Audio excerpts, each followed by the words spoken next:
الرجيم بسم الله الرحمن الرحيم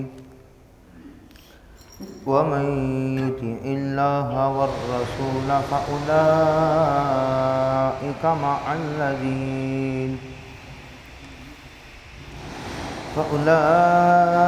مع الذين أنعم الله عليهم من النبيين والصديقين والشهداء والصالحين وحسن أولئك رفيقا ذلك الفضل من الله وكفى بالله عليما صدق الله مولانا العظيم.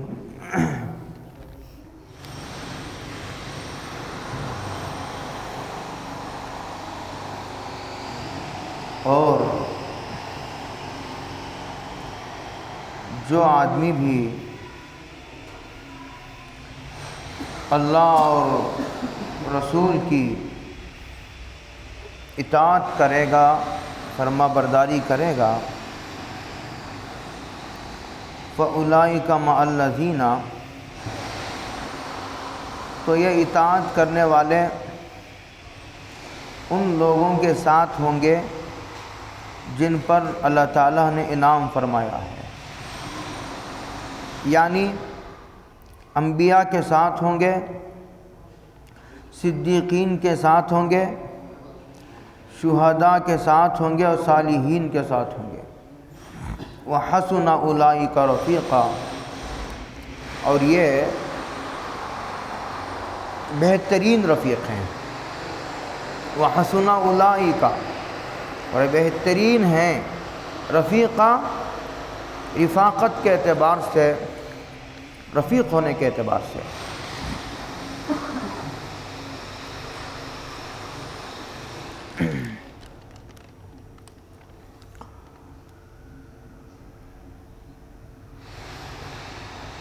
اللہ اور اس کے رسول کی ایک ہوتی ہے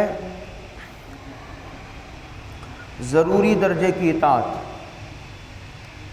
بہت غور سے اسے سمجھ لینے کی ضرورت ہے اس آیت کو۔ یعنی فرائض، ایک تو سب سے پہلے آدمی کفر سے توبہ کر کے ایمان میں آ جائے، ایمان میں آنے کے بعد آدمی شرکیہ افعال سے، شرکیہ باتوں سے بچے، بدعات سے بچے، یہ تو عقائد کا باب ہے۔ دوسرا، اعمال میں کچھ اعمال وہ ہیں جو فرض درجے کے ہیں، جیسے نماز ہے، روزہ ہے، زکوٰۃ ہے، حج ہے، اسی طرح پھیلاتے چلے جائیے جو بھی فرض ہے، واجب درجے کی چیز ہے۔ اور پھر ادھر منفی پہلو، جو چیزیں حرام درجے کی ہیں ان سے بچنا، یعنی سود سے بچنا، رشوت سے بچنا، کسی کو قتل کرنے سے بچنا، کسی پر جھوٹا الزام لگانے سے بچنا، اس طرح جو بھی حرام ہیں ان سے بچنا۔ ادھر فرائض کا اہتمام، واجبات کا اہتمام، ادھر منفی پہلو میں جن چیزوں کو اللہ تعالیٰ نے حرام فرمایا ہے اس سے بچنا، اور اسی طرح جو مکروہ تحریمی درجے کی چیزیں ہیں ان سے بچنا۔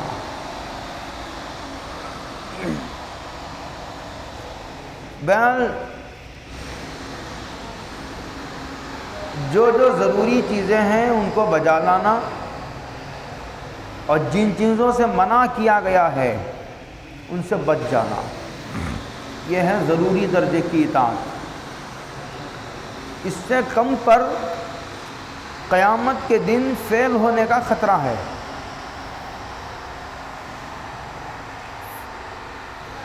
آدمی اس دنیا میں یہ ایک مرتبہ آیا ہے، یہاں پھر آنا نہیں ہے، ایک ہی مرتبہ آیا ہے، اور اسے جانے کے بعد پھر اس دنیا میں آنا نہیں ہے، اور جو بھی آیا ہے وہ بہت مختصر سی مدت کے لیے آیا ہے۔ سائنسدانوں کا یہ کہنا ہے کہ روزانہ 3 لاکھ بچے دنیا میں پیدا ہوتے ہیں، کتنے؟ اور 3 لاکھ مرتے بھی ہیں۔ ایک جانے آنے کا سلسلہ برابر جاری ہے، آنے والا آ کر رہتا ہے اور جانے والا ہر حال میں جا کر رہتا ہے۔ دنیا میں سب کام چلتے رہتے ہیں، اسی کے درمیان کچھ لوگ آتے رہتے ہیں، کچھ لوگ جاتے رہتے ہیں، یہ سلسلہ برابر جاری ہے۔ تو قیامت کے دن وہاں جانے کے بعد اسے واپس آنے کا موقع نہیں، اور وہاں موقع تو بہت ہے وہاں رہنے کا۔ مثال کے طور پر آدمی کا آج انتقال ہو گیا، ابھی قیامت قائم ہوگی، اس کے بعد بھی پتہ نہیں کتنے ہزار سال کے بعد اسے اٹھایا جائے، تو وہ پڑا تو رہے گا قبر میں، لیکن اسے کچھ عمل کرنے کا موقع نہیں دیا جائے گا، موقع ہی نہیں ہے، اس لیے کہ وہ دارالعمل نہیں ہے، یہ دنیا دارالعمل ہے، یہ عمل کرنے کی جگہ ہے۔ ایک قصہ لکھا ہے کتابوں میں، بڑا عجیب و غریب قصہ ہے۔ یہ ایک آدمی ہمیشہ یہ دعا کرتا تھا اللہ سے کہ اے اللہ، اگر میرا انتقال ہو جائے تو مجھے قبر میں نماز پڑھنے کا موقع عنایت فرمائیے۔ بڑی عجیب تمنا تھی۔ حضرت حاجی امداد اللہ مہاجر مکی رحمۃ اللہ علیہ ہم سب کے مخدوم بڑے ہیں، سید الطائفہ ہیں، علماء دیوبند کے سرخیل ہیں۔ ان کا ایک ملفوظ لکھا ہوا ہے کتابوں میں، وہ کہتے ہیں اگر اللہ مجھے پوچھ لے قیامت کے دن میدان محشر میں کہ امداد اللہ اگر کوئی تمنا ہو تو بتا دیو، تو کہتے ہیں میں اللہ سے کہوں گا کہ عرش کے نیچے ایک مصلی کی جگہ دے دیجئے، کھڑے ہو کر نماز پڑھتا رہوں۔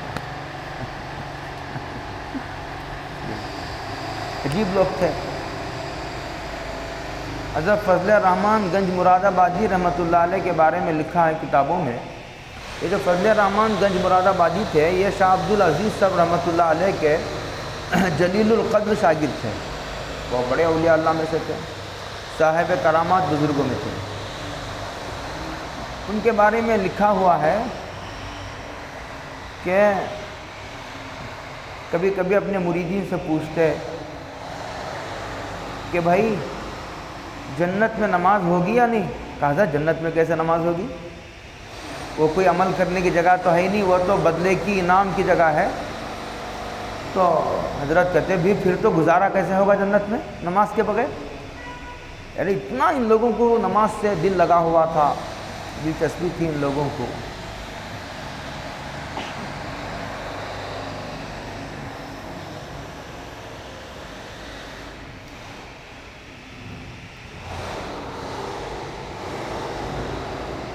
تو جو لوگ اللہ کی اور اس کے رسول کی اطاعت کرتے ہیں، تو میں یہ کہہ رہا تھا کہ ایک آدمی دعا کرتا تھا کہ اللہ مجھے قبر میں نماز پڑھنے کی اجازت و رحمت فرمائیے۔ خیر اس کا انتقال ہو گیا، دعا کرتے کرتے انتقال ہو گیا، زندگی بھر دعا کرتا رہا۔ خواب میں کسی نے مرنے کے بعد اسے دیکھا، پوچھا بھائی تم زندگی بھر دعا کرتے تھے کہ اللہ تعالیٰ جو ہے قبر میں مجھے نماز پڑھنے کی اجازت دے دیں، کیا معاملہ ہوا؟ کہتے ہیں کہ ہاں وہ معاملہ اللہ تعالیٰ کے عدالت میں پہنچا۔ کہاں پہنچا؟ اللہ کی عدالت میں پہنچا، تو اللہ تعالیٰ نے اجازت تو دے دی، اجازت تو دے دی، ساتھ میں یہ بھی فرمایا کہ تم کتنے بھی ہزار سال نماز پڑھتے رہو، نیکی ایک بھی نہیں ملنے کی، تمہاری خواہش پوری کرنے کے لیے تم پڑھنا تو پڑھتے رہو، ہم تمہیں اجازت تو دے دیتے ہیں، لیکن نیکی ایک بھی، نیکی وہاں اس دنیا میں نیکی کرنے سے اجر ملتا ہے، یہاں آ کر نیکی کرنے سے اجر نہیں ملتا، اس لیے کہ پردے اٹھا دیے جاتے ہیں نا، سارا عالم کھل جاتا ہے آدمی پر۔ تو یہ ہے، تو وہاں جانے کے بعد آنا بھی نہیں ہے، موقع تو رہے گا عمل کا، لیکن وہ عمل کچھ کام نہیں کرا۔ یہاں ایک سبحان اللہ بھی بولیں گے تو جنت میں باغ بنے گا، سبحان اللہ و بحمدہ بولیں گے تو 1,24,000 نیکیاں ملیں گی، روایتوں میں ہے۔ کتنی نیکیاں ملیں گی؟ سبحان اللہ و بحمدہ، بہت طاقتور جملہ ہے یہ، ہاں ایک بار بولیں گے تو 1,24,000، ابن کثیر میں لکھا ہے، اس لیے اس کی ایک تصویر روزانہ آدمی کو پڑھ لینی چاہیے تسلی سے کہیں بیٹھ کر۔ وَمَن يُطِعِ اللَّهَ، تو کچھ اعمال وہ ہیں جن کا کرنا ضروری ہے، کچھ اعمال وہ ہیں جن کا کرنے کی ترغیب تو دی گئی ہے لیکن ضروری نہیں، جیسے نوافل ہیں، ایک آدمی 100 رکعت رات میں نوافل پڑھتا ہے، دو سو پڑھتے ہیں، جیسے حضرت الامام کے بارے میں لکھا ہے کئی سو رکعت روزانہ پڑھتے تھے نوافل۔ حضرت امام ابو یوسف کے بارے میں لکھا ہے روزانہ 300 رکعت نوافل پڑھتے تھے۔ ایسا بہت سارے محدثین کے بارے میں، ایک نہیں، وہ کرامت تھی ان کی، کرامت کے درجے کی چیز تھی، کرامت تھی وہ، اس لیے کچھ اعتراض نہیں ہونا چاہیے۔ کرامت کہتے ہی اسے ہیں کہ ایک آدمی اسے جسے ہر آدمی کرنا چاہے تو ممکن نہ، اسی کو تو کرامت کہتے ہیں۔ اگر ہر آدمی کرنے پر قادر ہو جائے تو وہ کرامت کہاں رہی؟ نہیں رہی کرامت۔ ایک آدمی ہوا پر اڑ رہا ہے، ہر آدمی تو نہیں اڑ سکتا ہوا پر، جو اڑ رہا ہے اگر وہ متقی پرہیزگار ہے تو وہ کرامت ہے۔ ایک آدمی پانی پر چل رہا ہے، اگر وہ متقی پرہیزگار ہے تو اس کی کرامت ہے۔ ایک آدمی روزانہ 10 قرآن مجید مکمل کرتا ہے، 10 قرآن مجید، ظاہر بات ہے ہر آدمی کر تو نہیں سکتا، اور جو آدمی کر رہا ہے وہ اس کی کرامت ہے۔ تو جو چیزیں نوافل کے درجے کی ہیں، جن کے کا کرنا ضروری نہیں، نہ کرنے پر کوئی دنیا میں گرفت نہیں، ایسے چیزوں کو نہیں کرتا ایک آدمی، اللہ اور رسول کی ضروری اطاعت کرتا ہے۔ اسی پس منظر میں وہ حدیث جس میں حضرت رسول اللہ صلی اللہ علیہ وسلم نے حضرت ابو ذر کو خطاب کرتے ہوئے کہا تھا کہ ابو ذر، کیا کہا تھا؟ ابو ذر ان صحابہ میں ہیں جنہوں نے حضور کی ذاتی زندگی کی نقل اتارنے کی کوشش کی۔ صحابہ میں چند گنے چنے ایسے صحابہ ہیں جنہوں نے حضور کی ذاتی زندگی کو فالو کیا ہے، باقی صحابہ کی اکثریت ایسے ہیں جنہوں نے حضور کی قانونی زندگی کو فالو کیا ہے۔ ہاں، یہ یاد رکھنے کی بات ہے، یہ فرق کیا ہے ائمہ نے۔ ہر صحابی قابل احترام ہے، انبیاء کے بعد سب سے مقدس گروہ، سب سے زیادہ قابل قدر و قابل احترام جو طبقہ ہے وہ صحابہ کا ہے۔ ہاں، میں بھی بتاؤں گا۔ تو ابو ذر کو خطاب کرتے ہوئے کہا تھا، ابو ذر، کیا کہا تھا؟ ناجائز امور سے بچنے سے بڑا کوئی تقویٰ نہیں۔ ناجائز امور سے آدمی بچ جائے، یہ بھی کوئی معمولی درجے کا تقویٰ نہیں، ہر شعبے کے ناجائز سے۔ نماز میں کیا چیزیں ناجائز ہیں، زکوٰۃ میں کیا ناجائز ہیں، حج میں کیا ناجائز ہیں، عمرے میں کیا ناجائز ہیں، نکاح میں کیا چیزیں ناجائز ہیں، لباس میں کیا ناجائز ہے۔ ہاں، ہر شعبے کے ناجائز سے بچ جائے، کوئی معمولی بات ہے، کوئی دل لگی ہے؟ بس لوہے کے چنے ہیں، یہ کیا ہیں؟ کیا ہیں؟ میں کہا کرتا ہوں یہ لوہے کے چنے ہیں، اور اسے ناک سے چبانا ہے۔ تو یہ آدمی جو ضروری اطاعت کرنا بھی تو کوئی آسان نہیں، کوئی بچوں کا کھیل تھوڑی ہے۔ جلیل آسان نہیں، جلیل آخری میں لام ہے، جلیل آسان نہیں۔ آباد کرنا گھر محبت کا، یہ ان کا کام ہے جو زندگی برباد کرتے ہیں۔ آدمی اپنا سب کچھ لٹا کر کے بس اس کی نظر ایک اللہ پر ہے کہ وہ کہیں ناراض نہ ہو جائے، 24 گھنٹے ادھر نظر ٹکی ہوئی ہے، ہاں وہ ناراض نہ ہو جائے، وہ چہرہ نہ پھیر لے۔ ساری زندگی اسی فکر میں ان کی گزرتی ہے کہ وہ ناراض نہ ہو جائے۔ ہاں، پیش نظر تو مرضی مولا نہ جائے، پیش نظر تو مرضی جانا نہ چاہیے۔ جو اللہ اور رسول کی ضروری اطاعت کرتا ہے، اس کا مطلب یہ ہے کہ اللہ اور رسول کے ان احکامات کا علم آدمی کو ہونا چاہیے جس میں ضروری احکامات دیے گئے۔ اتنا علم ہر آدمی کے لیے فرض ہے، اسی کو کہتے ہیں ضروری علم۔ ایک تو پورے قرآن کا علم، ایک تو پوری شریعت کا علم، وہ تو علماء ہیں، بڑے بڑے علماء۔ اتنا علم کہ آدمی ہر شعبے کے ناجائز سے بچ جائے، اتنا اس درجے کا اتنا علم تو ہر آدمی کے لیے ضروری ہے۔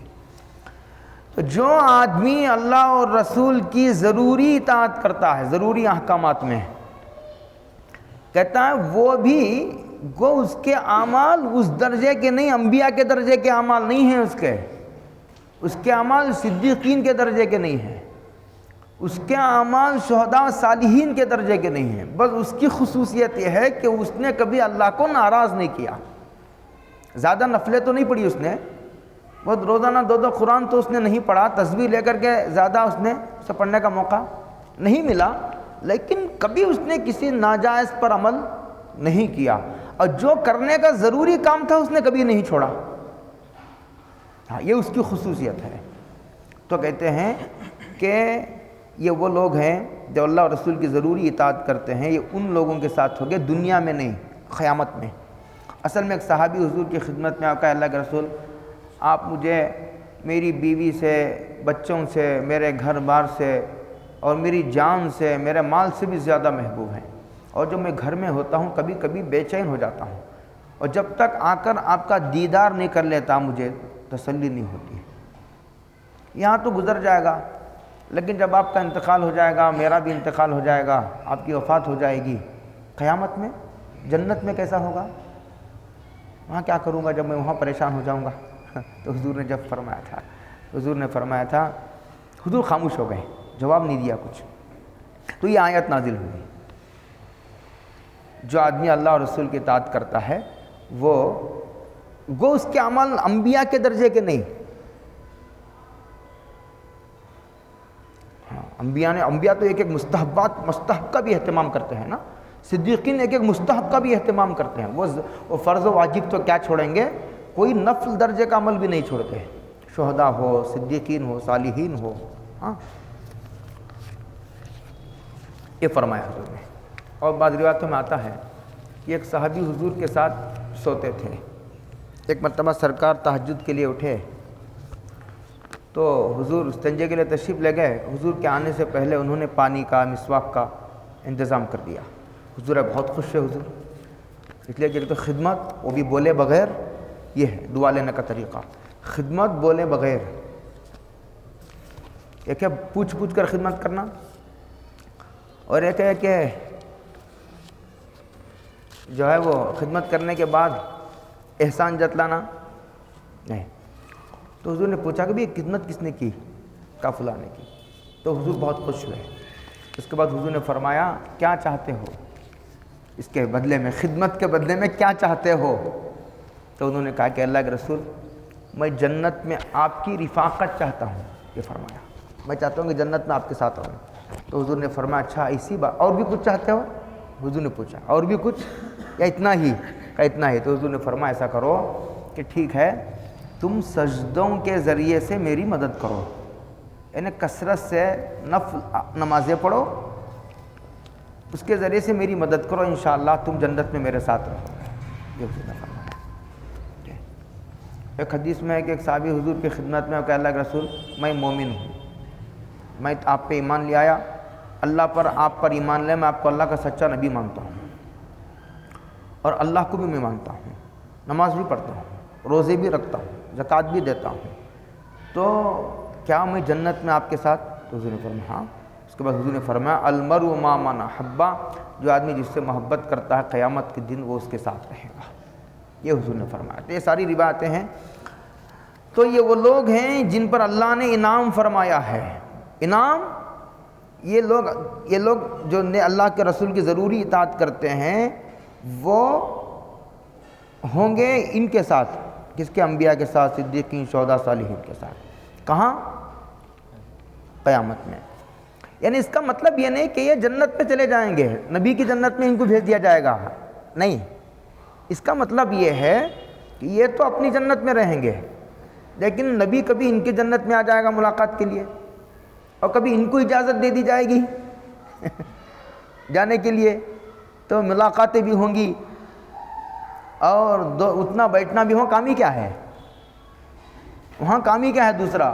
کھاؤ پیو مست عیش کرو، نہ نماز، نہ روزہ، نہ تلاوت، نہ جہاد، کچھ نہیں، کھاؤ مزے کرو، عیش کرو۔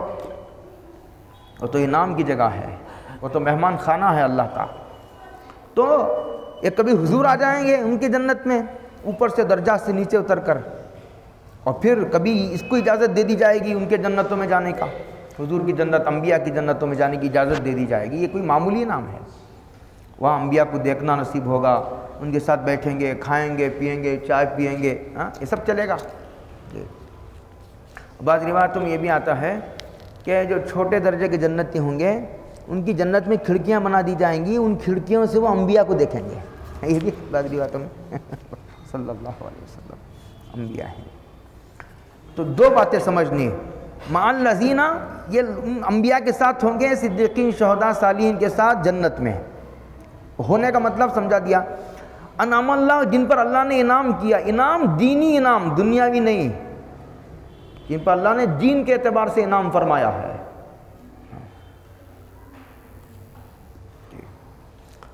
دینی اعتبار سے انعام کن پر فرمایا؟ من النبیین، انبیاء پر فرمایا. ان کے ساتھ ہوں گے.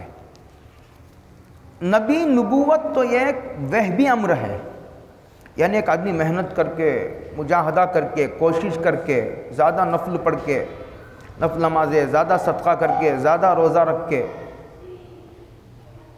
آدمی اگر یہ منصب حاصل کرنا چاہے تو ممکن نہیں ہے.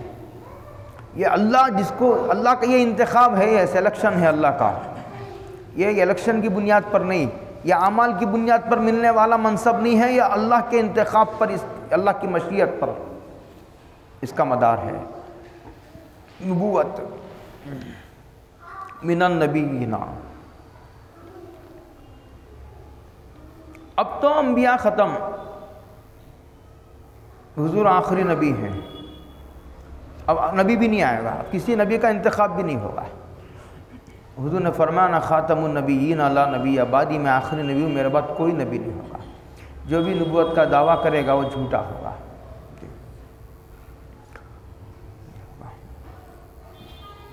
حضرت رسول اللہ صلی اللہ علیہ وسلم نے ایک حدیث میں ارشاد فرمایا، بہت غور سے اسے سن لیجیے. فرمایا اوتیت علم الاولین والآخرین، مجھے اولین و آخرین کا علم دے دیا گیا ہے. اولین سے مراد سابقہ انبیاء، آخرین سے مراد قیامت تک جس علم کی ضرورت ہوگی دین کے اعتبار سے اللہ نے مجھے وہ دے دیا ہے. اسی لیے قرآن و حدیث میں اصول کے اعتبار سے وہ تمام اصول موجود ہیں کہ جن کو سامنے رکھ کر قیامت تک آنے والے مسائل کو حل کیا جا سکتا ہے. یہ معجزہ ہے حضور کا. جی اس سے پہلے میں نے کسی آیت میں اس کی بڑی عمدہ بہت تفصیل سے میں نے تفسیر کی ہے اس کے. تو اب قرآن مجید پر عمل کرنا یہ تمام انبیاء کی شریعتوں پر عمل کرنے کے مترادف ہے، اس لیے کہ اولین و آخرین کے حضور کو دے دیا گیا. اب حضور کی شریعت پر عمل کرنا تمام انبیاء کی شریعتوں پر عمل کرنے کے برابر ہے. قرآن کریم میں سورہ فاتحہ میں آیت ہے اہدنا الصراط المستقیم صراط الذین انعمت علیہم. اے اللہ الذین انعمت علیہم کا راستہ بتائیے، کہ راستے پر چلائیے. وہاں میں نے یہ کہا تھا اوتیت علم الاولین والآخرین، انبیاء کے راستے پر یعنی حضور کے راستے پر، اس لیے کہ حضور کو تمام انبیاء کا علم دیا گیا ہے. اب حضور کی شریعت پر عمل کرنا تمام انبیاء کے راستے پر چلنے کے برابر ہے. آگے فرمایا والصدیقین. صدیقین کے معنی جو بہت تصدیق کرنے والا، جس کے دل میں تھوڑا برابر بھی شک و شبہ نہیں ہوتا. صدیقین تھوڑا بھی خلجان نہیں ہوتا، خرخشہ باقی نہیں رہتا. دین کے کسی حکم پر اس کے دل میں کوئی اعتراض نہیں پیدا ہوتا. دل و جان سے وہ شریعت کی ہر بات کو تسلیم کرتا، ہر بات کی تصدیق کرتا ہے. صدیق بہت تصدیق کرنے والا، لغت کے اعتبار سے اس کا یہ ترجمہ ہے. صدیقین کا مقام انبیاء کے بعد ہے. انبیاء کا مقام اللہ کے بعد سب سے بڑا، انبیاء کے بعد صدیقین ہیں. یہاں تسلی سے ایک مسئلہ بہت غور سے سمجھ لیجئے، سن لیجئے اچھی طرح. دیکھیں اب شاید میرے خیال کو اس قسم کی آیت آئے گی بھی نہیں. دیکھیے یہ جو نبی ہے نا، نبی ہم بولتے ہیں نبی، حضور نبی ہیں ہمارے، لیکن ہم بے سوچے سمجھے بولتے ہیں. اصل میں نبی جو بنا ہے وہ نبأ سے بنا ہے. کس سے بنا ہے؟ نبأ سے بنا ہے. اس کے معنی آتے ہیں علم کے. اسی طرح صدیق یہ صدق سے بنا ہے جس کے معنی آتے ہیں علم کے. یہ بھی علم ہی کا ایک عنوان ہے.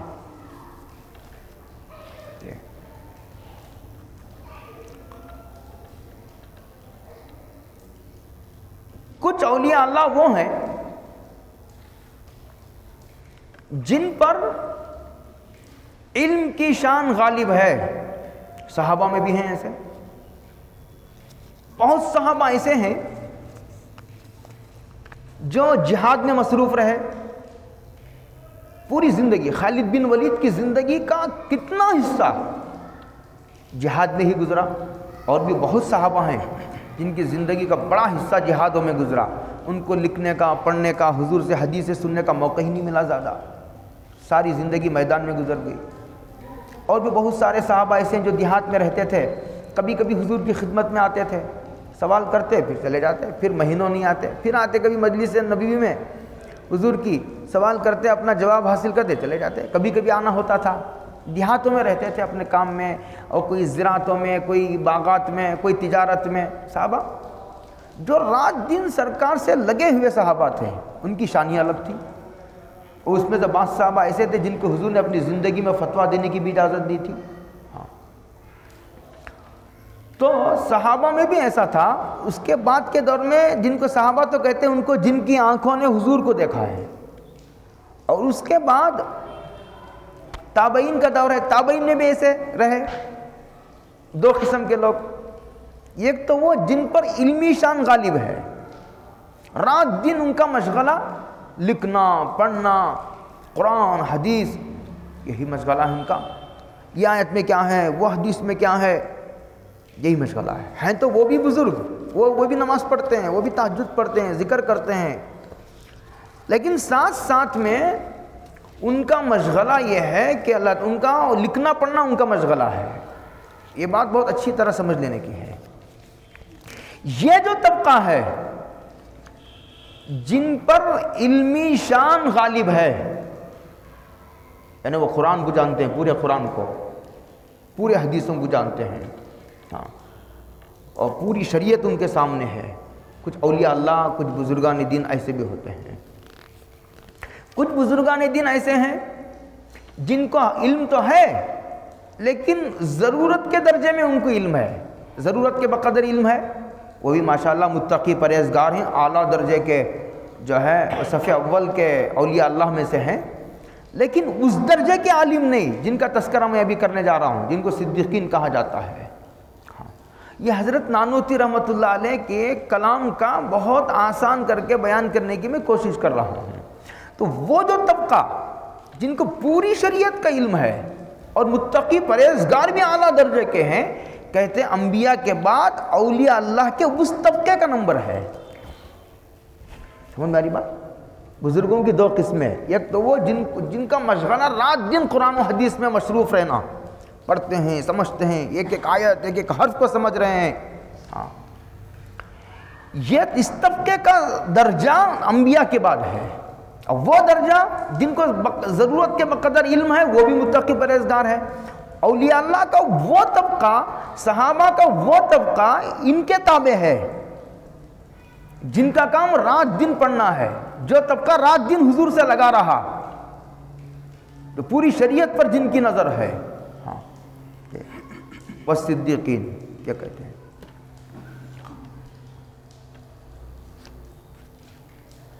جو لوگ انبیاء کو نہیں مانتے وہ تو کافر ہیں. بلکہ اگر کوئی آدمی ایک نبی کا بھی انکار کرتا ہے تو وہ کافر ہے. ایک آدمی کہتا ہے میں تمام انبیاء کو مانتا ہوں، ایک نبی کو نہیں مانتا، عیسیٰ کو، اس لیے کہ وہ عیسائیوں کے نبی ہیں، تو حضور پر ایمان لانا اسے جہنم سے نہیں بچا سکے گا. ایک آدمی کہتا ہے کہ بھائی میں سب کو مانتا ہوں، موسیٰ کو نہیں مانتا اس لیے کہ وہ یہودیوں کے نبی ہیں، تو باقی تمام انبیاء پر ایمان لانا اس کے لیے کافی نہیں ہوگا، وہ جنت میں کسی قیمت پر نہیں جا سکے گا. یہ من النبیین۔ دوسرا وہ صدیقین، یہاں ٹھہر کر کے میں نے ایک بات اور کہی تھی کہ یہ جو صدیقین ہے ہر زمانے میں رہیں گے، ہر زمانے میں، جن کے قول و فعل میں تضاد نہیں ہوتا، جو زبان پر وہی دل میں، جو زبان پر وہی عمل میں، قول و فعل میں تضاد نہیں ہوتا، بولتا کچھ ہے کرتا کچھ ہے، ایسا نہیں، اور ظاہر و باطن یکساں ہوتا ہے اس کا، اور کتنے بھی بڑے حادثات آ جائے اس کے باطن پر تھوڑا بھی اثر نہیں ہوتا۔ صدیق کے بارے میں روح المانی نے لکھا ہے۔ تیسرا یہ لکھا ہے کہ صدیق وہ ہوتا ہے جو دونوں جہانوں کو اللہ پر نثار کر دیتا ہے، دونوں جہانوں کو، یعنی اس کا مقصد جنت نہیں ہوتا، اس کا مقصد اللہ کی رضا ہوتی ہے، دوسرے درجے میں جنت، نمبر اول اللہ، یہ لکھا ہے۔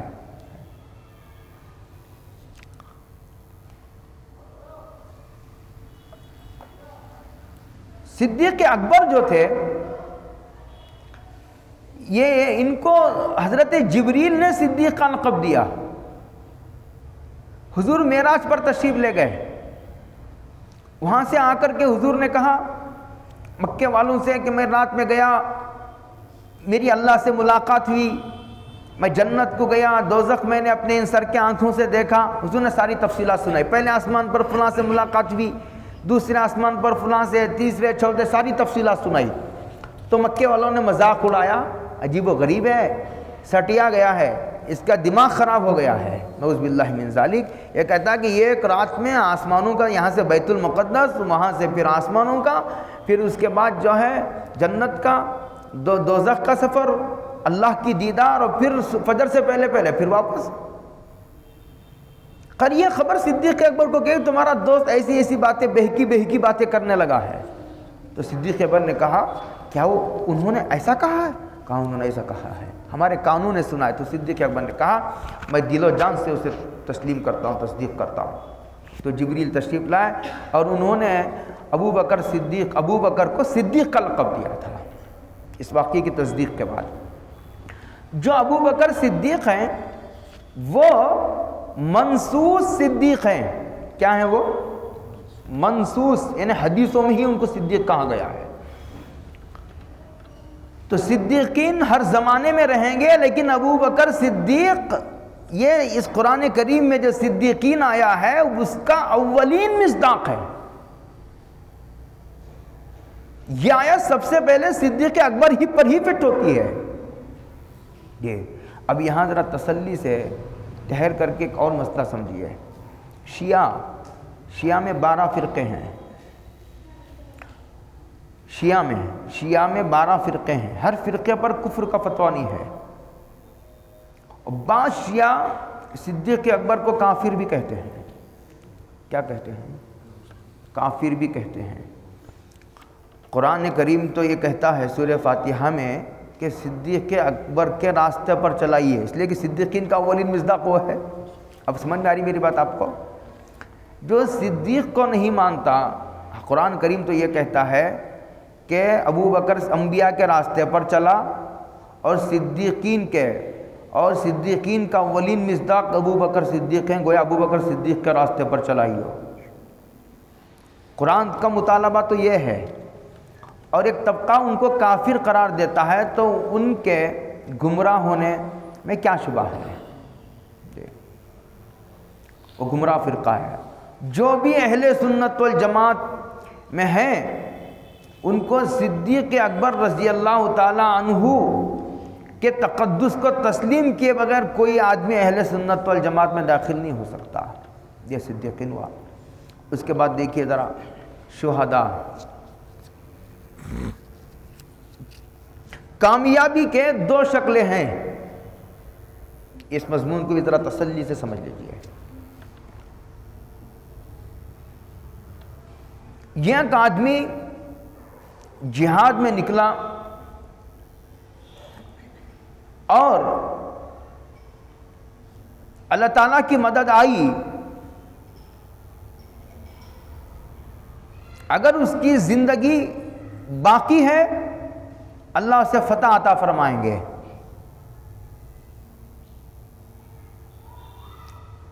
کامیابی کی ایک شکل یہ ہے، سمجھ میں آ رہا ہے؟ کامیابی کی ایک دوسری شکل یہ ہے کہ ایک آدمی کو حکم ہوا تم جاؤ میدان جہاد میں اپنی جان اللہ کے دربار میں پیش کر دو. حکم ہوا، وہ گیا، اپنی جان پیش کرنے کے لیے شہید ہو گیا، اس لیے کہ اس کا موت کا وقت آ گیا تھا. شہادت کا مل جانا یہ ناکامی نہیں، شہادت کامیابی کی ہی ایک شکل ہے. اصل کامیابی یہ ہے کہ اگر زندگی باقی ہے، اس لیے کہ کوئی آدمی موت سے پہلے نہیں مر سکتا اور زندگی سے زیادہ جی نہیں سکتا. اگر اس کی زندگی کا وقت باقی ہے تو اللہ تعالیٰ کی مدد آئے گی، نصرت آئے گی. اگر اس کی زندگی کا وقت پورا ہو گیا ہے تو اللہ تعالیٰ اسے شہادت کا مقام عطا فرمائیں گے. یہ شہادت کا مل جانا بھی کامیابی ہے، یہ ہے سمجھنے کی بات، وہ ہار نہیں ہے. کامیابی یہ ہے کہ اللہ کا حکم پورا ہو گیا. اللہ کا حکم پورا ہونے کے بعد جان بچے تو بھی کامیابی ہے. اگر جان نہیں بچتی تو اللہ کی خوشی کے ساتھ، اللہ کی رضا کے ساتھ موت کا آ جانا بھی کامیابی ہے. یہ ہے سمجھنے کی بات. اللہ کا حکم پورا ہونے کے بعد زندگی مل گئی تو بھی کامیابی ہے. اللہ کا حکم پورا ہونے کے بعد زندگی نہیں ملی، شہادت کا مقام عطا ہو گیا تو بھی کامیابی ہے. کامیابی اصل یہ ہے کہ اللہ کا حکم پورا ہو گیا. اگر موت آ گئی تو اللہ کی رضا کے ساتھ موت آئی، یہی کامیابی ہے. اللہ کی رضا پر موت کا آ جانا یہ کامیابی ہے. یہ اس کو کہو شہداء. شہید وہ ہوتا ہے جو اگر دین پر آنچ آئے، دین کی حفاظت کے لیے وہ دین کے دشمنوں سے لڑ پڑتا ہے، دین کو بچانے کے لیے، دین پر عمل کرنے کے لیے اللہ کے اور دین کے دشمنوں سے لڑتا ہے. اگر ضرورت پڑے تو خامخواہ آدمی جو ہے وہ اپنی جان کو ہلاکت میں ڈالنے کی اجازت نہیں ہے، اس کے شرائط ہیں. ضرورت پڑنے پر، اس لیے کہ جان بھی اللہ کی ہے، مال بھی اللہ کا ہے. جب مال کا مطالبہ ہو مال پیش کرے، جب جان کا مطالبہ ہو تو نذرانے کے طور پر اللہ کی بارگاہ میں جان پیش کر دے. یہی ایک مومن کی شان ہے. اس لیے کہ نہ مال ہمارا ہے اور نہ جان ہماری ہے. اچھا، جان پوچھتے ہیں، جان کا مطالبہ ہے. ایک آدمی میدان جہاد میں گیا تو یہ ضروری نہیں کہ جو بھی جہاد میں جائے گا وہ ضرور مرے گا، ایسا نہیں. اسی لیے خالد بن ولید کا جملہ تاریخ میں لکھا ہے، وہ ان کی وفات بستر پر آئی، روم اور ایران انہی کے ہاتھوں پر فتح ہوا. ان کو حضور نے سیف اللہ کا لقب دیا، اللہ کی تلوار. تو بستر پر موت آئی. جب صحابہ ان کی عیادت کے لیے جاتے تو وہ روتے تھے اور روتے روتے کہتے تھے کہ دنیا کے بزدل کو یہ بات پہنچا دو کہ میدان جہاد میں جانا اگر موت کا یقینی سبب ہوتا تو خالد بستر پر اونٹ کی طرح موت کا انتظار نہ کرتا. اور اس کے بعد فرمایا دنیا کے بزدل کو، میں نے اس سے پہلے بھی کہا ہے کہ ایمان والا بے نمازی بھی نہیں ہوتا، ایمان والا بخیل بھی نہیں ہوتا اور ایمان والا بزدل بھی نہیں ہوتا. تو کہا بزدل کو، دنیا کے بزدل کو میری یہ پیغام پہنچا دو کہ کوئی آدمی اپنی زندگی سے زیادہ نہیں جی سکتا اور موت سے پہلے مر نہیں سکتا. اگر گھر پر جہاد سے جی چرا کر گھر میں بیٹھ گیا کہ جہاد میں جاؤں گا تو مر جاؤں گا، گھر میں رہوں گا تو بچ جاؤں گا، جہاد میں نہیں گیا، اگر گھر پر آ گئے اسرائیل تو کیسے جان چھڑاؤ گے؟ ہاں، اس لیے جس وقت جس کا حکم ہو اس کے سامنے سر جھکا دینے میں ہی آدمی کی سعادت مندی اور کامیابی ہے۔ مضمون سمجھ میں آ گیا؟ والشہداء، کامیابی یہ ہے کہ زندگی ہو یا موت اللہ کا حکم پورا کر دے، اس کے بعد زندگی باقی رہے تو جئیں گے، اگر زندگی باقی نہیں ہے تو اللہ کی رضا کے ساتھ مر جائیں گے۔ یہی کامیابی کا معیار ہے۔ والشہداء،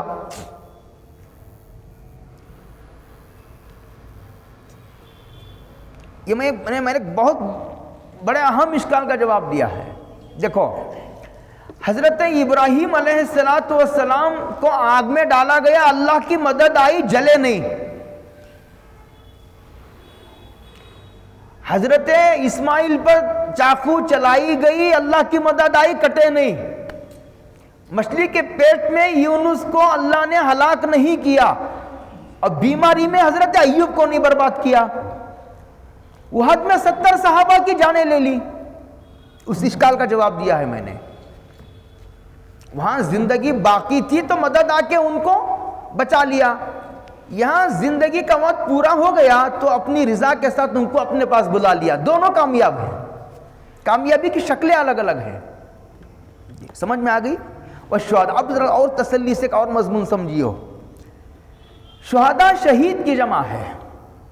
ایک تفسیر تو اس کی یہ ہے، صدیق وہ ہوتا ہے جس کا دل خود تصدیق کرتا ہے شریعت کی، اسے دلیل کی بھی ضرورت نہیں۔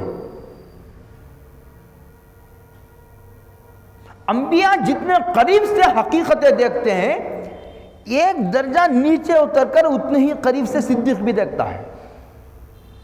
شہید وہ ہوتا ہے جو دلیل سے کسی بات کو سمجھتا ہے، ایک یہ ہوگی بات۔ دوسرا شہید وہ ہوتا ہے جو ضرورت پڑنے پر اپنی جان اللہ کے حوالے کرنے کے لیے وہ تیار ہے۔ معمولی بات نہیں ہے، دل لگی ہے کوئی دل لگی ہے، بیوہ ہو جائے گی، بچے یتیم ہو جائیں گے، اس دنیا کو ہمیشہ کے لیے چھوڑ کر جانا کوئی آسان بات ہے؟ شہداء، دیکھو صدیق اکبر کو ایک چھوڑ دو، صدیقین میں وہ آ گئے۔ حضرت فاروق اعظم بھی شہید ہیں، حضرت عثمان غنی بھی شہید ہیں، اور حضرت علی بھی بڑے شہید ہیں۔ کیا عجیب ترتیب ہے! انبیاء، صدیقین میں صدیق اکبر آ گئے، شہداء میں یہ تینوں آ گئے۔ سمجھ میں آ رہی؟ دیکھو، حضور کا ہر صحابی شہید ہے، حضور کا ہر صحابی صدیق ہے، درجات کے فرق کے ساتھ۔ سب سے اعلیٰ درجہ صدیقین کے اعلیٰ درجے پر صدیق اکبر فائز ہیں، ویسے حضور کا ہر صحابی صدیق ہے، درجوں میں فرق ہے۔ اور حضور کا ہر صحابی شہید ہے۔ اس اعتبار سے کچھ تو وہ ہیں جنہوں نے جانیں دے دی، وَرِجَالٌ صَدَقُوا مَا عَاهَدُوا اللَّهَ عَلَيْهِ فَمِنْهُمْ مَنْ قَضَى نَحْبَهُ وَمِنْهُمْ مَنْ يَنْتَظِرُ وَمَا بَدَّلُوا تَبْدِيلًا۔ کچھ تو وہ ہیں جنہوں نے اپنی جانیں دے دی، دیں گے نہیں، دی چلے گئے اللہ کے پاس۔ کچھ صحابہ وہ ہیں جو انتظار میں ہیں کہ موقع ملے گا ہم بھی دے دیں گے۔ اس طرح حضور کا ہر صحابی اس معنی کر شہید ہے کہ اگر دین کو ہماری جان کی ضرورت پڑے گی تو ہم جان، اس معنی میں حضور کا ہر صحابی شہید ہے۔ ہر صحابی کے دل میں شہادت کا جذبہ اور سچا پکا جذبہ موجود ہے۔ ٹھیک، یہ بات ہوگی۔ تو یہ تین خلفاء شہید ہیں۔ تو قرآن کریم اہدنا الصراط المستقیم کی طرف جاؤ۔ قرآن نے کہا اہدنا الصراط الذین انعمت علیہم، ان لوگوں کے راستے پر چلا جن پر تو نے انعام فرمایا۔ کون انعام فرمایا؟ اس آیت میں ہے، انبیاء ہو گئے، صدیقین ہو گئے، شہداء میں فاروق اعظم ہے۔ شیعہ فاروق اعظم کو بھی کافر کہتے ہیں، گالیاں دیتے ہیں، تو اس کا مطلب وہ گمراہ ہے۔ اور ایک طبقہ فاروق اعظم کو بدعتی کہتا ہے۔ کیا کہتا ہے؟ بولو کیا کہتا ہے؟ بدعتی۔ جو طبقہ فاروق، قرآن تو کہہ رہا فاروق اعظم کے راستے پر چلائی ہے، اس لیے کہ شہداء میں فاروق اعظم بھی داخل ہے، اور یہ لوگ فاروق اعظم کو بدعتی کہتے ہیں۔ کیا قرآن ایسا کہہ سکتا ہے کہ اللہ ایک بدعتی کے راستے پر چلائی ہو؟ کہہ سکتا ہے قرآن؟ نہیں کہہ سکتا۔ دوسرا، حضرت عثمان غنی کہتے ہیں جمعہ کی جو یہ اذان اول ہوتی ہے 12:30 پر، یہ حضرت عثمان غنی کے زمانے میں مقام زورہ مدینے میں ایک جگہ ہے۔ جب آبادی پھیلی تو عثمان غنی نے کہا ایک اذان بازار میں بھی ہونی چاہیے تاکہ لوگ جلد سے جلدی کاروبار چھوڑ کر کے مسجد کی طرف آ جائے۔ دوسری اذان، اب جو دوسری اذان ہے وہی ایک اذان تھی حضور کے زمانے میں، ممبر کے قریب خطیب کے سامنے کھڑے ہو کر جو دیا جاتا ہے، یہ جو 12:30 کو دی جاتی ہے، اس اذان کا وجود نہیں تھا حضرت عثمان غنی۔ تو ایک لوگ کہتے ہیں کہ یہ بدعت عثمانی ہے، شہداء میں عثمان غنی بھی داخل ہے، اس لیے کہ وہ بھی شہید ہے۔ اب سمجھ رہے میری بات کو؟ تو جو لوگ عثمان غنی کو بدعتی کہتے ہیں وہ گمراہ ہیں۔ تیسرا، حضرت علی بھی شہید ہیں۔ شہداء کے اولین مصداق میں 3 خلفاء ہیں جو جن کے دل میں شہادت کا جذبہ صرف تھا نہیں بلکہ شہید ہی ہو گئے۔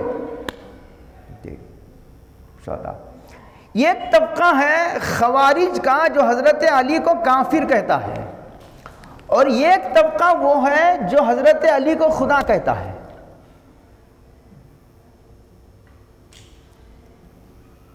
سمجھ میں آ رہی میری بات؟ اللہ کہتے ہیں کہ ان 3 خلفاء کے راستے پر چلائیے، فاروق اعظم، عثمان غنی اور حضرت علی کے راستے پر چلائیے۔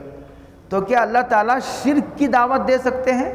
اگر حضرت علی کو جو لوگ خدا مانتے ہیں، اس کا مطلب یہ کہ اللہ تعالیٰ کہیں گے ٹھیک ہے شرک کے راستے پر چلائیے، اور جو لوگ کافر کہتے ہیں خوارج حضرت علی کو، وہ بھی گمراہ ہیں، اس لیے کہ قرآن کہتا ہے کہ حضرت علی کے راستے پر چلائیے، قرآن کہتا ہے۔ ٹھیک ہے، اب سنیے وہ حدیث تسلی سے ذرا۔ حضور نے حدیث میں فرمایا تھا علیکم بسنتی، تم پر میری سنت لازم ہے، تم میری سنت کو مضبوطی سے پکڑو۔ کسے پکڑو؟ میری سنت کو۔ آگے فرمایا وہ سنت الخلفاء الراشدین المہدیین، خلفاء راشدین کی سنت کو مضبوطی سے پکڑو۔ سمجھ میں آ رہی میری بات؟ سمجھ میں آ گیا؟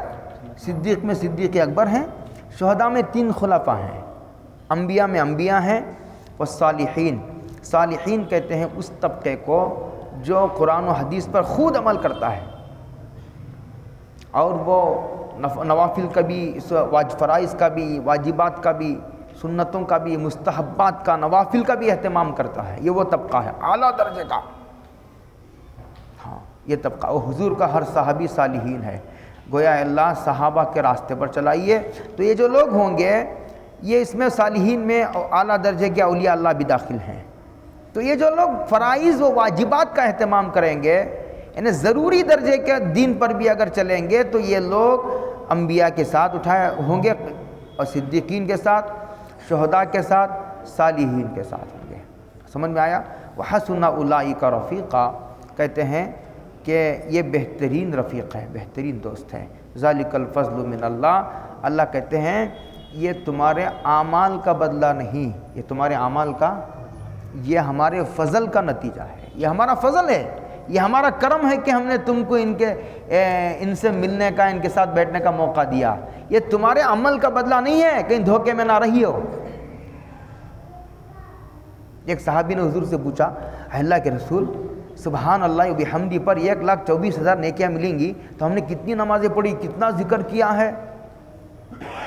تو حضور نے فرمایا کہ بھائی نعمتیں بھی تو اتنی ہی ہیں، نعمتیں بھی تو ہمارے، ٹھیک ہے سبحان اللہ بحمدہ پر 1,24,000 نیکیاں ملیں گی، اگر نعمتوں کو ٹیلی کیا جائے اعمال کے اجر سے تو حضور فرماتے ہیں کہ ایک نیکی بھی نہیں بچے گی کوٹے میں۔ اکاؤنٹ خالی ہو جائے گا، اور بھی اللہ کے احسانات باقی رہ جائیں گے۔ اس لیے نیک بندے پر بھی جو جنت دی جائے گی وہ اللہ کے فضل سے دی جائے گی۔ ہاں، اور نہ اگر کہا جائے ایک نعمت کے بدلے میں ایک نماز دو تو آدمی کو جہنم میں جانے کے سوا کوئی چارہ نہیں ہوگا۔ ہاں، کفا باللہ علیما، اور کہتے ہیں اللہ تعالیٰ علم کے اعتبار سے کافی ہے کہ اس کی نیت کیا ہے، کون مخلص ہے اور کون غیر مخلص ہے، علم کے اعتبار سے کافی ہے، اور کس کا کیا تقاضا ہے اور کس کا عمل کیسا ہے، وہ سارا اللہ بہتر جانتا ہے۔ نیتوں کو بھی جانتا ہے، اعمال کو بھی جانتا ہے، اور عمل کا کتنا کیا بدلہ دینا چاہیے اسے بھی وہ بہتر جانتا ہے۔ اللہ عمل کی توفیق عطا فرمائے۔ وآخر دعوانا الحمدللہ رب العالمین۔